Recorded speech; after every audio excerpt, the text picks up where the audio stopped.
Magsalita ko sa inyo na hindi lang po one-sided ang ibang tao, hindi mapakinggan din po kami po yung side ko po. So, ito po yung siguro ko. Hindi ko po siya pinagawa kahit kanina, kumbaga ako lang po ang gumawa ito sa puso ko sa isip ko. So, kasama ko po. Magandang araw po sa lahat. Hindi ko alam kung paano ko po mag-uumpisa dahil sa nararamdaman ko. Alam ko po na kailangan ko hindi magsalita dahil sa mga patulan na nangyayari para po sa tahimik ng lahat.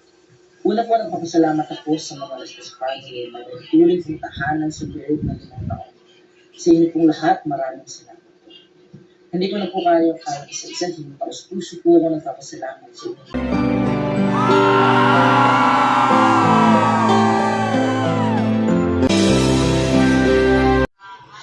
So ayan po. Dito naman po ako.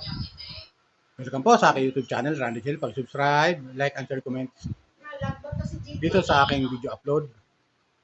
Comment ko dito sa video. Subscribe, like, and share, comment. Okay? At hayaan nyo muna matingin kayo ng mga umaga, mga tanghali, magandang gabi sa inyo lahat. Sana po nasa mabuti yung kalagayan at malayo sa karamdaman. Okay? So itong upload ko, patungkol ko dun kay Kuya Dave at sa kanyang ama na si Katekram.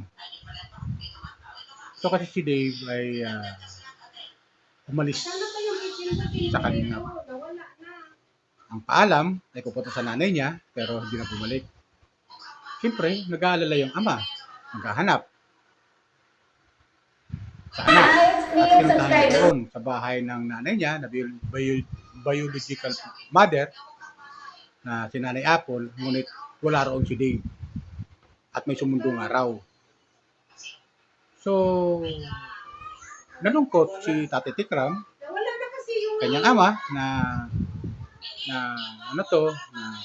humahawak sa kanya bilang guardian, bilang tatay, tumatay yung tatay, Dave.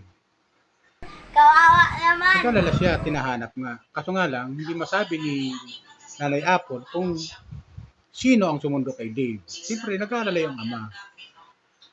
Di ba? Nag-alala yung ama. Natural, hahanapin niya ang anak niya. Lalong-lalo na kung ito'y napamahal na sa kanya. At hindi na iba sa kanya, bagamat siya yung tumatayo ng guardian at ama ni Kuya Dave. Marami naman nakakaalam sa sitwasyon ni Dave at ni Tate Tikram kung ano sila, di ba? Bukas naman sa libro yan eh. At mapapanood natin yan. Mapapanood naman sa kanyang vlog ni Tatay Tikram, ni Katekram.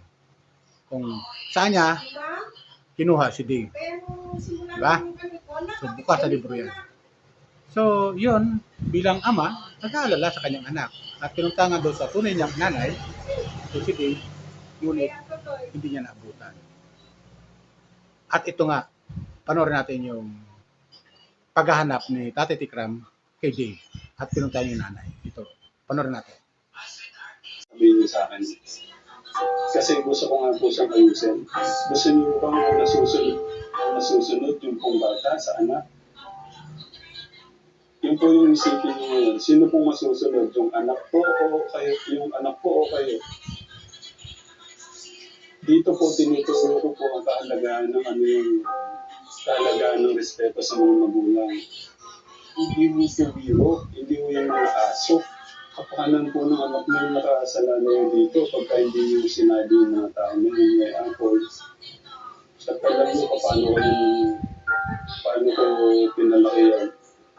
Gusto ko nasa tama ko.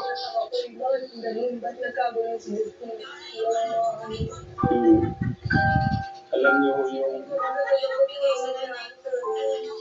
hindi niyo tinanong. Saan po tinanong niyo? Tinanong ko ay ayaw mo salita. Sabi niyo, wala ayaw mo sa'yo. Sabi mo, nasasakal ka ba? Ano na? Kainig kita ka ba? Pwede mo sabihin sa kanya ko. Kainig kita ka. Pwede mo sabihin sa nasasakal ka. Bakit ko siya nabing sa'yo? Ano yung ganyan?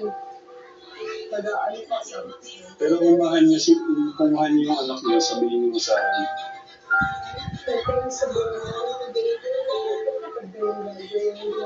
Kung mahal niyo yung anak niyo, sasabihin niyo sa akin.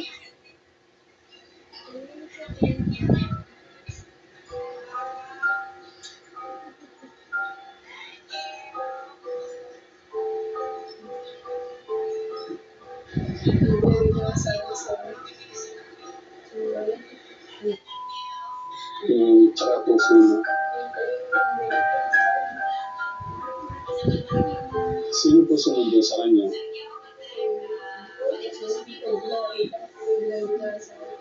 Hmm. Nay, may tinatago po kayo sa mata niyo. Oo nga po. Sino po ang sumundo? Kailangan ko po ayusin ang problema. Kung gusto nyo umayos yung bata, sasabihin nyo sa akin, sino po yung sumundo? Buhay po ng anak niyo yung nakasalalay dito. Hindi ko yan aso na inalagaan ko lang. Anak niyo yun. Alam niyo naman po, ano yung pagkatao ni Kuya Dave, di ba? Gusto niya siya po nasusunod. Gusto niyo ba, ganun mo siya ng pagtanda niya. Yun po yung inaayos ko ngayon.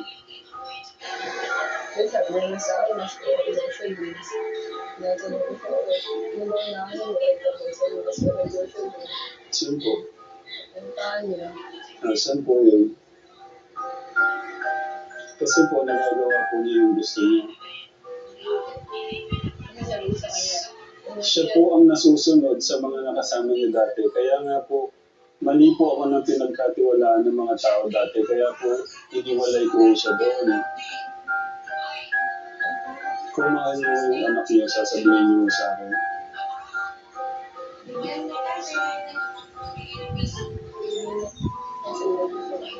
Hmm. Okay. sabi ko, ano ko siya. Sabi ko, okay daw yun. Sabi niya sa akin, wala naman na nasa alawa. Talagang sabi sa kanya, sabi ko, So ayun, di ba? Napanood natin.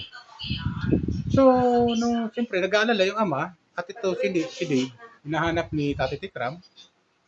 Siguro, bilang isang anak, hindi rin niya matiis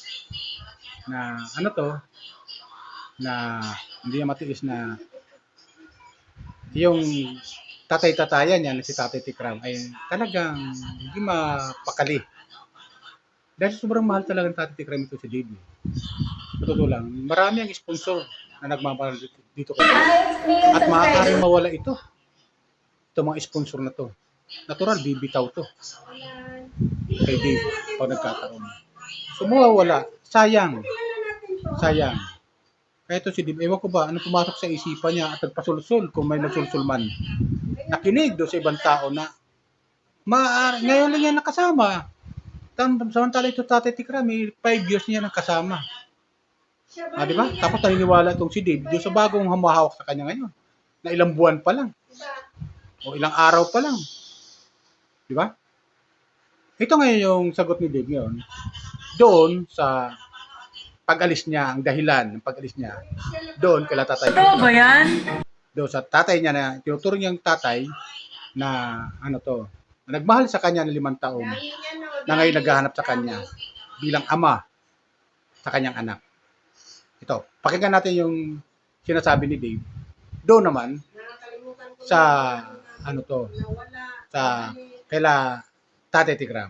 Ito, pakinggan natin. Bago po sa inyo lahat, ito na po yung aking video maglalabas. Para pumapagsalita po sa inyo na bilang po one-sided ang ibang tao, hindi mapakinggan dito ko ano po yung side ko po. So, ito yung siguro ko. Hindi ko po siya pinagawa kahit kanina. Kung baga ako lang po ang gumawa ito sa sinapuso sa isip ko. So, kasama ko po. Magandang araw po sa lahat. Hindi ko alam paano ko po mag-uumpisa. Dahil sa nararamdaman ko po. Alam ko po na kailangan ko hindi magsalita dahil sa mga katulungan na nangyayari para po sa ikatahimik ng lahat. Una po, nagpapasalamat ako sa mga Lastas family na nagtuloy kong tahanan sa loob ng 5 taon. Sa inyo pong lahat, maraming salamat po. Hindi ko na po kayo isa-isa, hindi puso po ako nagpapasalamat sa inyong family dahil dinulungan niyo po ako, hindi ko po kayo mag-iingat. Pinadaghin ko ang inyong supukay at sa takang nagmamahal sa akin at tumulong sa akin na hindi ko kayo lahat sa puso. Mga ninang na nagbahagi ng buhay ko at nakasama at sumubaybay sa akin ng 5 taon namin dyan ko kayo nandyan po ako sa mga lastas ko. At sa lahat po ng mga taong nagmamahal sa akin, Inyong Stephen, Tito Bon, Mami Vanessa, Ninong Jorolen, Tita Kapora ng Saudi, Ninang Jorgen, Lolo Adi, Ninang Julie, Tita Ethel, Ninang Rexan, Specialist Ate Emily, at si Tita Lynn Kembao, at sa lahat po ng ninang at ninong na hindi ko po kayo malilimutan. Hindi ko po kayo kaya sa isahin, lahat po ng hindi sa pagmamahal. Hindi ko pinapangako pero gagawin ko po lahat para makapagtapos ako ng pag-aaral. Hindi ko po kayo kayang hitiin. Maraming salamat po. Mahal ko po kayo. Kahit saan man po ang pati, hindi ko po malilimutan ang mga kabutihan ng puso niyo at pagmamahal sa akin. Sa pag-alis ko po sa mga lastas, alam ko po na hindi na sana ito dapat pang sabihin ang dahilan. Dapat pang sabihin. Ang dahilan po ng pag-alis ko doon, ako kasalanan ko na hindi ako nagsabi na ang totoo na hindi na ako babalik. At ang paalam ko po ay babakasyon ng 3 araw dahil po sinabi ko po na hindi na ako babalik, alam ko na hindi nila ako papayagan. At natakot po ako na makarinig ulit ang masasakit na salita, kaya po naisip ko na sabihin na babakasyon na lang po ako. Makalaya po. Hirap na po ang kalooban ko at mga pangyayari sa tubi. Nakakatulugan ko na lang po ang pag-iyak at pagdarasal kasi yun sa Diyos ko lang nasasabi ang sakit ng loob. Tinatanong ko ang Diyos bakit nagbago ang lahat ng nasa aming taong pinag sa akin at nagmahal. Bakit napalitan ng iba na hamon ko po dating masaya at mabait na tao. Sabi ko, Diyos ko, nasaan na po yung taong pinakilala mo sa akin? Bakit iba na siya ngayon? Yung sampay, paano yung stick, paano na sinturon yung ambahan na babalik ko din ako ng bawang at yung ambahan na kung ano meron bagay pagkalit siya yung nakakatikin ako sa kanya. Kaya po yun yung tinis. Dahil alam ko part ko ng pagdisiplina ngayon sa akin. Pero yung masasakit na salita at yung sinasabi na sa akin na ampun ka lang, dyan po ang lalong dumulog sa pagkatao at puso ko hanggang makatulog po ako lumiluha gabi-gabi, nagdadasal ako, kailan maalis at gagaling sa puso ko. Pinilit ko pong intindihin at unawain lahat ng nangyayari sa buhay ko. Wala akong kapagsabihan ng masakit na nasa puso ko, kundi ang Diyos, salamat po. Dito Diyon, pinakilala niya ako sa Diyos at nagkaroon ako ng kakampi kahit hindi ko nakikita at nakahawakan. Nahihirapan po ako kaya hindi ko na ng pagbalis. Naamin ko po na pagkakamali ko na hindi ako nagsabi ang totoo na hindi na ako babalik. At yung tungkol po sa mga gold, tayo lang po ang ma-access sa mga alahas na yan. Alam po ng Diyos, wala po ang kinuha. Kung ano po ang short po, yun lang po ang pinagdala ko. Tsaka po, sinabi na 3 beses na bumalik sila tatay doon, wala po ang ganun. Maghapon po kami nagantay ni Mama, kaya po tumawag at ang usap na lang dyan sa Pampanga, pagpirmahan kami makarating dahil nasa Manila po kami. Gusto ko na po i-klaro, i-clarify sa inyo. May sinasabi nilang kidnapping mo. So, yun, di ba? Napakinggan natin, kapo-viewer. Grabe. Ito kayo mga sinasabi ni Lynn. O gawa-gawa o may nagturo sa kanya, di ba? Grabe. Mahirap yun yung sa isang magulang na ganon ang gagawin ng isang anak sa kanyang magulang. Kaya tama yung sabi ni Tate Tikram doon kay Ma'am Nanay Apple na kung mahal mo ang anak mo, dapat sasabihin mo sa akin kung nasaan. Kasi kapakanan ni Dave ang gusto lang ni Tate Tikram. Kasi nga, minahal niya ng 5 taon. Kasi kung di niya mahal to, si Dave, buwan pa lang sinaulan niya na kay Nanay Apple yun eh. Umabot ng 5 taon pinagsamahan nila bilang ama at anak.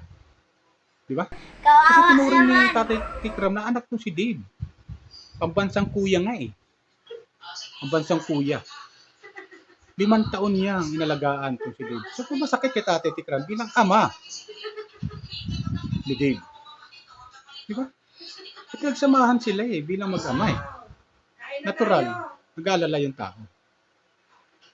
Ewan, sino kaya nagturo dito kay Dave? Ba't nilaso yung kanyang isipan? Ng ilang taong humahawak kayo kay Dave? Kung may humahawak man, sana magulos bili kayo sa ginawa ninyo. Sana ikaw, Dave, bumalik ka na sa tatay mo, kay Tatay Tikram. Hindi mapakilang tatay mo. Sobrang mahal ka.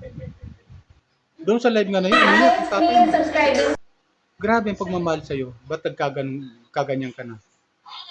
Sinasayang mo yung mga panahon na nandyan meron ka ngayon. Maaaring yung mga sponsor mo mawala sa iyo lahat. At maaaring bumalik ka sa dati. Pinanggalingan mo kung saan ka nang galing. Dapat inisip mo man lang yung magiging kinabukasan mo. Dahil ang ginagawa ng tatay mo, si Tatay Tikram, ay ang kinabukasan mo. Nag-aalas yan, darating ang araw na maaaring mapariwara ka. Ngayon, hinahanap pa ng tatay mo para mas maganda sana ang buhay mo. Alam ko po na kailangan Makapagtapos ka ng iyong pag-aaral. sa mga katulad na nangyayari. Sayang. Kay Timik, ang Maaaring malimutan ka ng mga sponsor salamat mo. po sa mga Itiwang ka na. tulong sa tahanan sa Diyos. Sayang mga Sa pagkakataon. inyo pong lahat, Okay, yan na po. Mga kapo-viewers, sana mapanood to ni Dave at matauhan siya, bumalik siya na sa tatay niya. Dahil sobrang pag-aalala ng tatay niya at ng pamilya na manalastas. Mga tsuhin mo, mga kapatid ni Tatay Tikram. Nag-aalala sila sa iyo. Bumalik ka na, Dave. Sana maliwanagan sana yung iyong isipan. Humingi ka ng tawad sa iyong tatay. Humingi ka ng sorry. Pinaka-magic word. Humingi ka ng sorry. Kung ano man ang nagawa mong kasalanan, kung may kasalanan ka man nagawa. Okay? Yan lang po mga viewers ko. Paalala ko lang po ulit, paki-subscribe, like and share, comment dito sa aking video upload kung may nanonood na dyan ng mga supporter sa Tatay Tikram, mga viewers ng Kalingap, subscribe lang po kayo, like and share, comment sa aking video upload. Okay? Yan lang po. Bye. Ingat po tayo lagi. Pagpalain po tayo ng pumikapal.